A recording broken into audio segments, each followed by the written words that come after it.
everyone, and welcome to another episode of We Are You. Now, earlier I did a review and an opening of this Telly TV. This is a free 55-inch TV that you can get, and all you have to do is have this smart bar here and these ads running, and you get a free TV.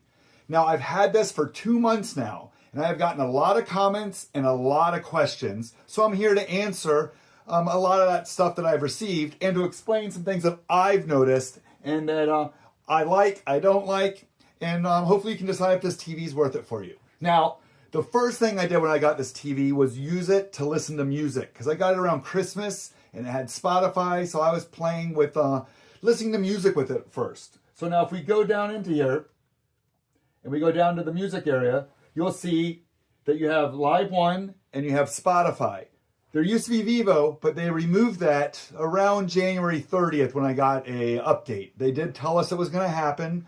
It wasn't them getting rid of it. Vivo supposedly got rid of everything off of their streaming television kind of things.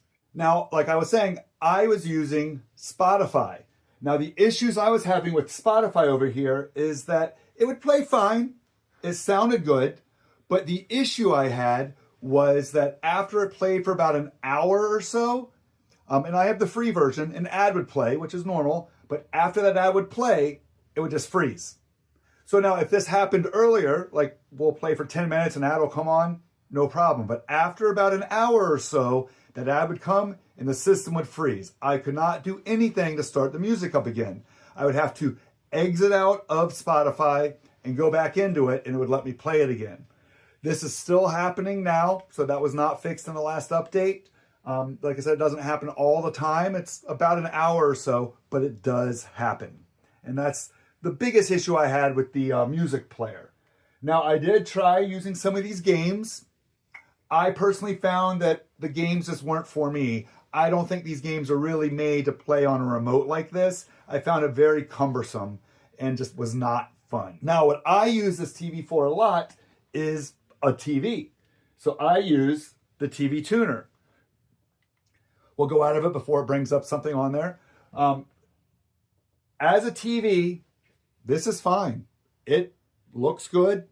It sounds like a TV. I have no complaints about the way it's using the TV tuner, except I tried a couple of different antennas.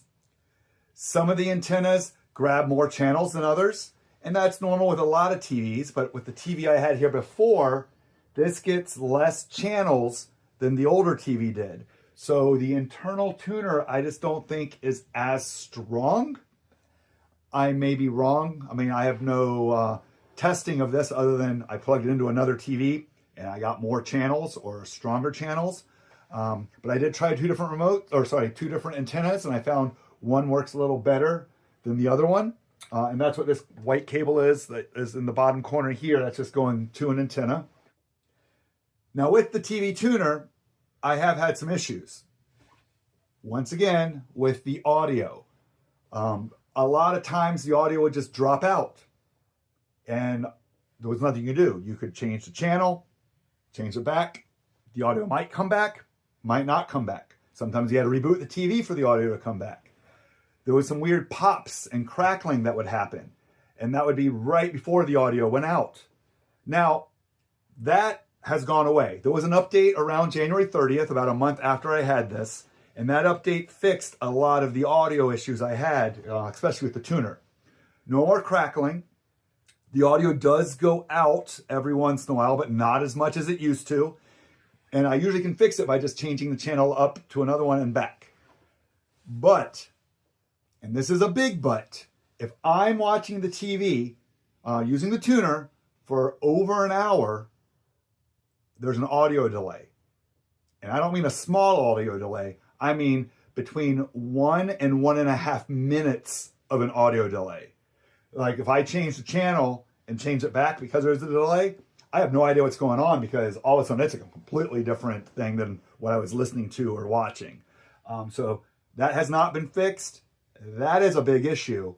And that does bother me because I'll be sitting here watching TV, kind of just in the, maybe not even watching, just listening. And then I look up and I'm like, what's going on? It doesn't match up. I got to change the channel, change it back, and then it's fine. That always seems to be the fix. Just changing the channel and back, and it fixes most of the issues I've had. But that one, to me, that's a big issue. Now, the Telly came with a Google TV dongle, but I'm a Roku guy, so I'm using Roku. So I've tried a couple of different Rokus, and what we're going to do here is I'm just going to bring up the Roku here.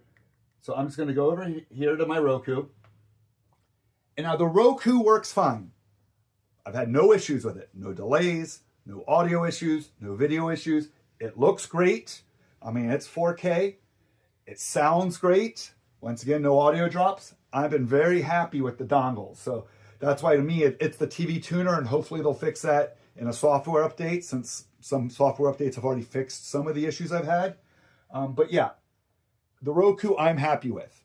Now, the issue I have is the CEC, which is when you can control the volume or the power with one remote to do the other thing. So you only need one remote to control the TV and the Roku, but that's not working. The Telly remote here, sorry, I was bending down to get this Roku remote.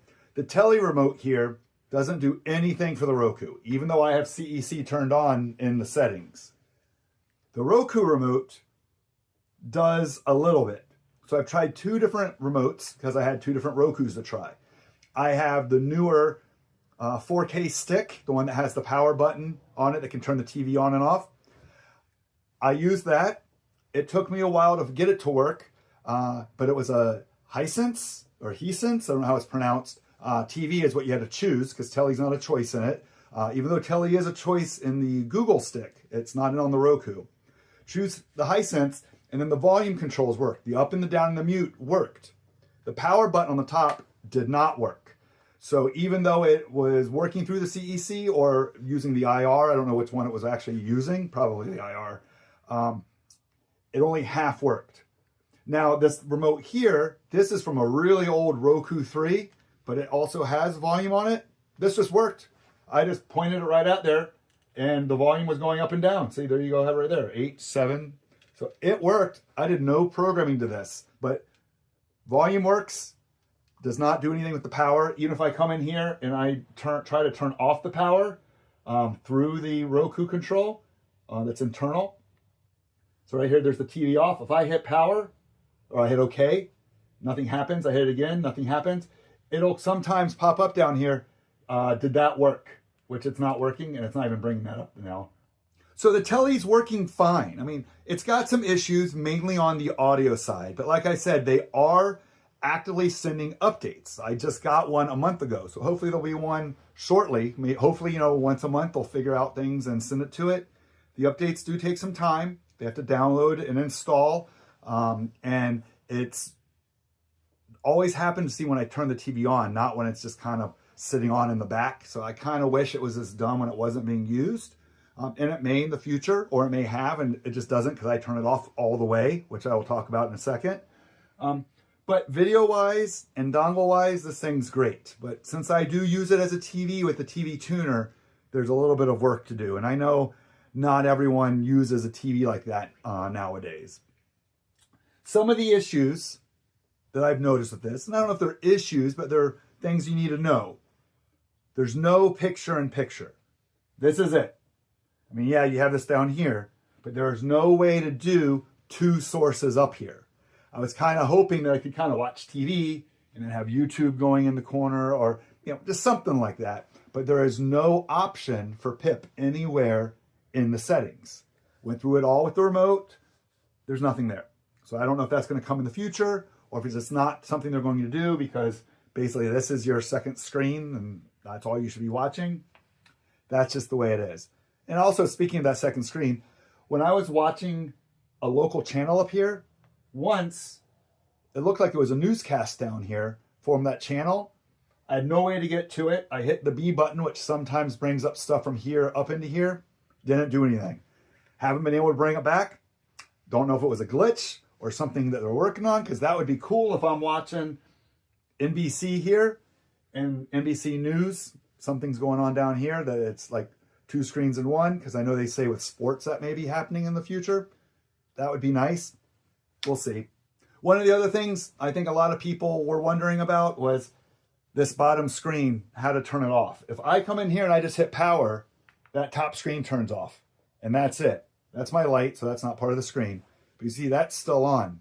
If you want that off, like you don't hit power twice, that just brings that back on if you hit power again. You hold the power down for a few seconds, and as you saw, they both turned off. And that's it. And it'll take a few seconds. That one's already off. This one takes a little bit to dim, but they're both out. So to turn it off completely, you hold that power button down for a few seconds. So that's what I do at the end of the night when I want to go to bed and I don't want that light to be coming out from the TV. Because even though you can dim it in the settings, it's not a real noticeable dim that it's not going to be obtrusive at night. But once again, I'm just going to hit power. You'll see how fast this turns back on. There's the bottom. There's the top. So it's ready to go. And if I just go into my settings, I'm right back into the tuner that fast. So it's fast. Turn that off before we get in trouble again. So like I was saying, it's been 2 months. I've been very happy with it, except for some of the issues that we just discussed, mainly the audio delay. But an update has happened. Hopefully there'll be more updates and that they'll hear my complaint as well as some of the other complaints that are out there, and they'll start working on that. And we'll get this TV to be perfect and make everyone happy with it. And if you have any questions, as always, you can just ask below in the comments and I'll get to them as soon as I can. Or I'll even make another video as more changes have happened. One of the questions that I got a lot is hanging the telly. Okay, this thing is heavy. Now, I did hang this all by myself. I would not recommend it. It takes 2 people. This thing is big and heavy. But I got it on the wall and I used the Harbor Freight 37 to 70 inch wall mount, $23, super cheap, but it's working. I mean, it's got 4 lag bolts going into the wall. I hit 2 studs and it's hanging on that, but this thing is not going anywhere. I'll go ahead and put a link below to what that mount is in case you want it, but it has been tested and it's working. And like I said, it's just a $23 wall mount that I found at Harbor Freight. Someone else recommended that on a website that I was reading. So I figured I'd give it a try since it was $20-some, and it works great. They even have the tilting ones. This one is just the straight wall mount. But as you see, it's on there and this thing's not going anywhere. Once again, this is We Are You with the 2-month update of the Telly TV. If you have any questions or comments or just want to know more about it, make sure you ask below. And as always, make sure you like and subscribe. Huh? Yeah.